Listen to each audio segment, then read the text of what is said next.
আসসালামু আলাইকুম প্রিয় ভিউয়ার্স, আজকে আমরা দেখব কালি লিনাক্সের কমান্ডের সেকেন্ড পার্ট।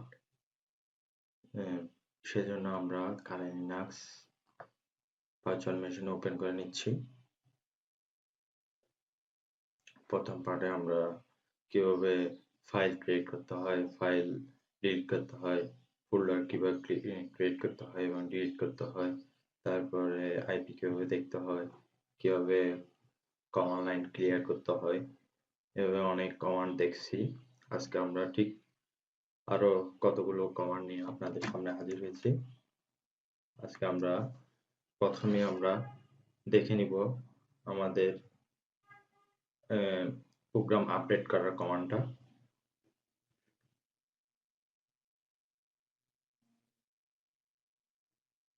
যে কোডের মাধ্যমে আমরা কালি লিনাক্স আপডেট করে নেব।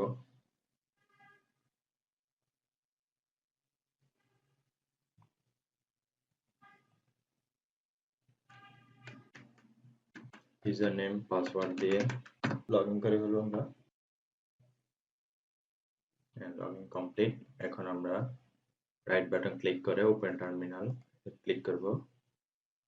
এবং বড় করার জন্য আমরা কি শিখছি, কন্ট্রোল শিফট প্লাস করতে থাকবো, বড় হতে থাকবে। আর একটু বড় করে নিই, কন্ট্রোল শিফট, টার্মিনালটা একটু বড় করে নিই। আপনাদের বোঝার সুবিধার্থে এটা বড় করে নিচ্ছি। এখন রুট ইউজারে যাওয়ার জন্য কোড হলো sudo so। এটা তো আপনাদের গত পর্বে দেখালাম। এখন এটা এন্টার দিব। এখন পাসওয়ার্ডটা দিয়ে দিব। ওই লগ ইন করার সময় যে পাসওয়ার্ডটা ছিল ওই পাসওয়ার্ডটা দিব। এন্টার ক্লিক করলে এখন আমরা রুট ইউজারে চলে আসলাম। এখন ক্লিয়ার করে দেব কমান্ড লাইনটা। ক্লিয়ার করার পর এখন আমরা আপডেটের একটা কোড আছে, মানে কালি লিনাক্স ফুল আপডেট করে ফেলবো। এটা কোডটা হলো sudo apt get update apt get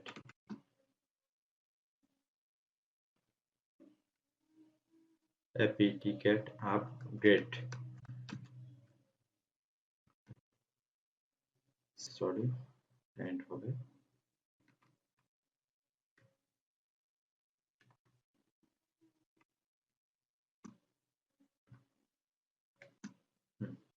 এই কমান্ডটা দিলে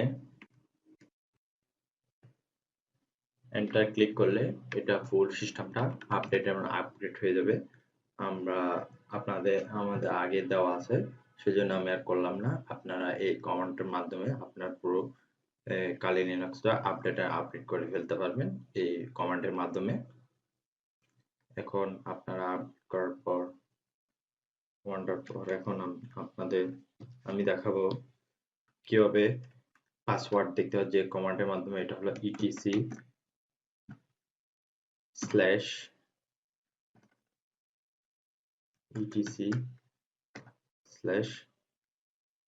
পাসওয়ার্ড দেখার জন্য হলো শ্যাডো নো সাসল ডাইরেক্টরি। সেটা আমার এখানে কোনো ডাইরেক্টরি নেই, সেজন্য দেখালো না। আপনাদের থাকলে অবশ্যই দেখাবে যদি রুট ইউজার হন। আর একটা হলো এই ইউজার গুলো দেখার জন্য হলো কমান্ড হলো etc/pass/w। হ্যাঁ, আমার একই, ওই ডাইরেক্টরি না থাকার কারণে ইউজার গুলো দেখাচ্ছে না। এখন একটা হলো গত পর্বে আমরা দেখালাম কিভাবে মানে আমাদের আইপি দেখার জন্য if config ইউজ করছিলাম। এখন আমাদের ওয়্যারলেস কানেকশন আছে কিনা তার জন্য আমরা একটা কমান্ড ইউজ করব। এটা হলো iw config। এটার মাধ্যমে আমরা আমাদের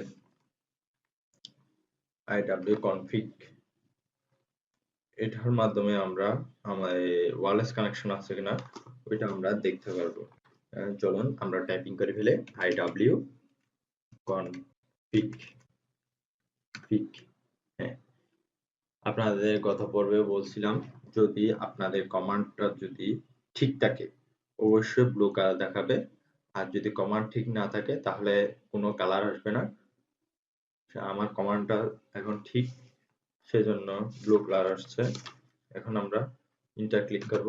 এন্টার ক্লিক করার পর আমাদের নো ওয়্যারলেস দেখাচ্ছে, কারণ আমাদের ওয়্যারলেস কানেকশন নাই।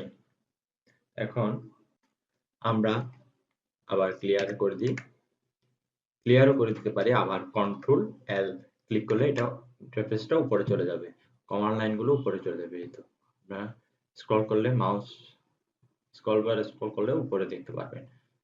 হ্যাঁ, এখন আমরা কোন অবস্থায় আছি, কি নরমাল ইউজার আছি না রুট ইউজার আছি, ওইটা দেখার জন্য একটা কমান্ড হলো OMI। হ্যাঁ, আমরা এখন রুট ইউজার আছি। এখন নরমাল ইউজার থেকে রুট ইউজারে যাওয়ার জন্য আমাদের কমান্ডটা হলো sudo so এবং এন্টার দেওয়ার পর পাসওয়ার্ডটা দিব। এখন রুট ইউজার থেকে নরমাল ইউজারে যাওয়ার জন্য একটা কমান্ড আছে, ওইটা হলো সো। এখন সো দেওয়ার পর আমাদের যে ইউজার নেমটা আছে ওইটা টাইপ করব। ইউজার নেম, আমাদের ইউজার নেমটা হলো কালী। কালী এন্টার। দেখলে আমরা রুট ইউজার থেকে নরমাল ইউজারে চলে আসলাম। কিভাবে বুঝবো? আমরা ওএমআই এর মাধ্যমে আমরা কোন ইউজার আছে ওইটা বুঝতে পারবো। এখন ওএমআই হু এম আই, এই তো কালী, আমরা নরমাল ইউজারে চলে আসলাম। এখন আমরা নরমাল ইউজার থেকে আবার কি রুট ইউজারে চলে যাব, সেজন্য sudo so। এখন আমাদের পাসওয়ার্ডটা টাইপ করে দিলাম, এই তো রুট ইউজারে চলে আসলাম। এখন আমাদের কোনো কমান্ড বা কোনো টুল সম্পর্কে জানার জন্য একটা কমান্ড আছে, জাস্ট আমরা এটাই দিলাম ওএমআই। এটা ডিটেলস জানার জন্য একটা কমান্ড আছে man ওএমআই ওএমআই। এই ম্যান এর মাধ্যমে আপনারা কোনো টুল বা কমান্ড সম্পর্কে ডিটেল জানতে পারবেন। জাস্ট ম্যান দিবেন, যে কমান্ড বা যে টুল সম্পর্কে জানতে চান ওইটার নাম এখানে টাইপ করে দিবেন। এখন তারপর এন্টার দিবেন, এটা সম্পর্কে ডিটেলস এখানে চলে আসছে। এখানে সকল ডিটেলস সবকিছু প্রিন্ট এফেক্টিভ ইউজার নেম, এটা সবকিছু চলে আসছে। এটা ডিটেলস সম্পর্কে আমরা জানতে পারবো ম্যানের মাধ্যমে। আমি আপাতত কন্ট্রোল জেড দিয়ে সাসপেন্ড করে দিলাম। ও আচ্ছা, আর এটা কোনো কিছু মানে আমরা সাসপেন্ড করার জন্য কমান্ড হলো কন্ট্রোল জেড, আর ক্যান্সেল করার জন্য কন্ট্রোল সি। এখন আমরা এখানে লিস্ট দেখার জন্য আমাদের গত পর্বে আমরা দেখলাম কমান্ড হলো ls। ঠিক আছে, ls আমাদের বর্তমানে কোনো লিস্ট নাই বা কোনো ফাইল ডাইরেক্টরি নেই, সেজন্য দেখালো না। যদি থাকে অবশ্যই দেখাইতো, আমরা গত পর্বে দেখছিলাম। কিন্তু আমাদের হাইট ডাইরেক্টরি বা ফাইল ls এর মাধ্যমে অনেক সময় শো করে না, এর জন্য আমাদের একটি কমান্ড হলো la। এখন বর্তমানে নাই, সেজন্য শো করে নাই, কিন্তু অনেক সময় হাইড ডিরেক্টরি দেখার জন্য la ইউজ করা হয়। মানে la এর মাধ্যমে ls এর মানে ls দিয়ে শো না করলে la এর কমান্ডের মাধ্যমে দেখা হয়। এখন আমাদের কোনো যেমন জাস্ট আমরা গুগল ধরেন যত কোনো ওয়েবসাইট মানে ইন্টারনেটের সাথে কানেকশন আছে কিনা বা কোনো আইপি ইন্টারনেটের সাথে কানেকশন আছে কিনা তা দেখার জন্য একটা কমেন্ট আছে, এটা হলো পিং, PING। পিং এর মাধ্যমে আমরা কোনো ওয়েবসাইট, কোনো ওয়েব অ্যাপ্লিকেশন বা কোনো আইপি ইন্টারনেটের সাথে কানেকশন আছে কিনা তা দেখতে পারবো। আমি জাস্ট ডোমেইন সেরকম, এখন আমরা একটা ডোমেইন দিয়ে গুগলের ডোমেইন দিয়ে google.com দিয়ে এন্টার ক্লিক করব। এখানে এভাবে বাইট দিতে হবে। যদি কন্ট্রোল জেড দিয়ে আমি কানেকশন সাসপেন্ড করে দিই, এখানে যদি কানেকশন ইন্টারনেটের সাথে কানেকশন থাকে এভাবে বাইট দিতে থাকবে, অগণিত বাইট দিতেই থাকবে। এটি যদি ইন্টারনেটের সাথে কানেকশন থাকে। যদি ইন্টারনেটের সাথে কানেকশন না থাকে, কোনো ডোমেইন বা আইপি কানেকশন না থাকে তাহলে বাইট দিবে না। আমরা পিন কমান্ডের মাধ্যমে কোনো ডোমেইন বা আইপি ইন্টারনেটের সাথে কানেকশন আছে কিনা তা যাচাই করতে পারবো।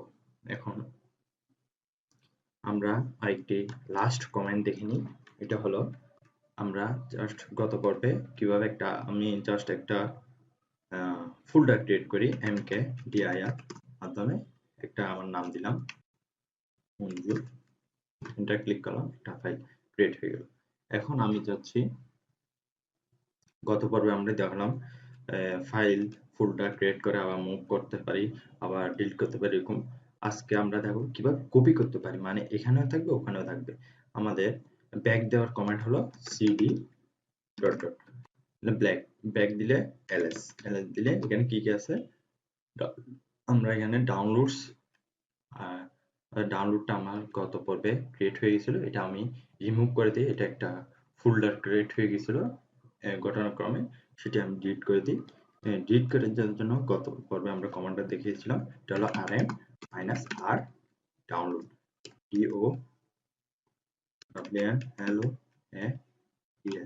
সরি ডাউনলোড, হ্যাঁ ls দিলে ডাউনলোড ফিনিশ, যেটা আমি নিজে ক্রিয়েট হয়ে গেছিল।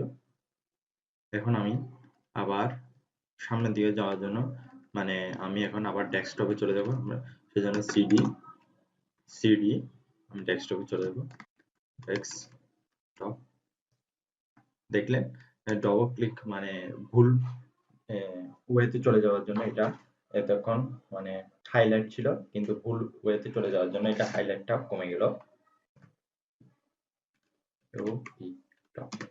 হ্যাঁ এখানে চলে আসলাম, এখন এলএস দিয়ে দেখব আমাদের মঞ্জু ফ্যাক্টরিটা পেয়ে গেলাম। এখন আমরা এটা কপি করে এটার মতো আমরা কি ডাউনলোডটি নিয়ে যাব। এটা কপির কমান্ড হলো cp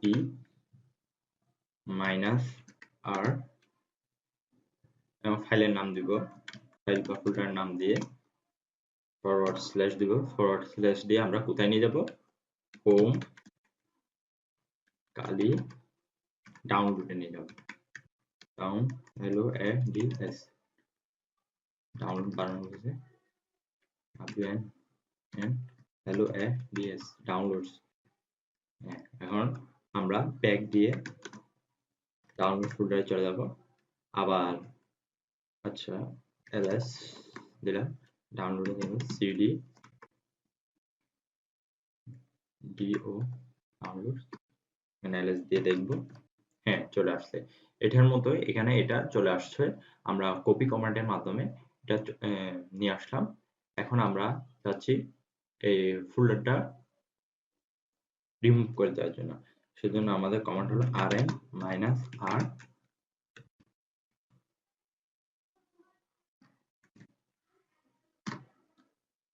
হ্যাঁ আমরা কিছুক্ষণ আগে দেখলাম কিভাবে ফাইল বা ফোল্ডার কিভাবে কপি করে এক জায়গা থেকে অন্য জায়গায় নিয়ে যেতে পারি। আমি গত পর্বে দেখছিলাম ফোল্ডার কিভাবে রিমুভ করা হয়, এই কমান্ডের মাধ্যমে আমি রিমুভ করে দিলাম।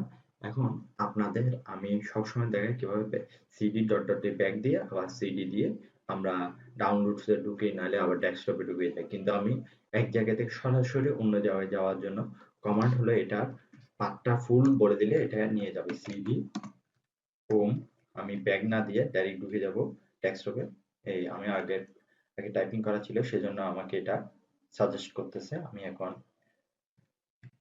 এটা দিয়ে হোম কালি ডেস্কটপ দিয়ে এন্টার দিয়ে দিলে ls দিয়ে লিখবো, হ্যাঁ আমি ডেস্কটপে চলে আসলাম। আজকে এই পর্যন্ত, যদি কোনো ভুল ত্রুটি হয়ে থাকে অনুগ্রহপূর্বক ক্ষমা সুন্দর দৃষ্টিতে দেখবেন। লাইক কমেন্ট এবং সাবস্ক্রাইব করে আমার পাশে থাকবেন।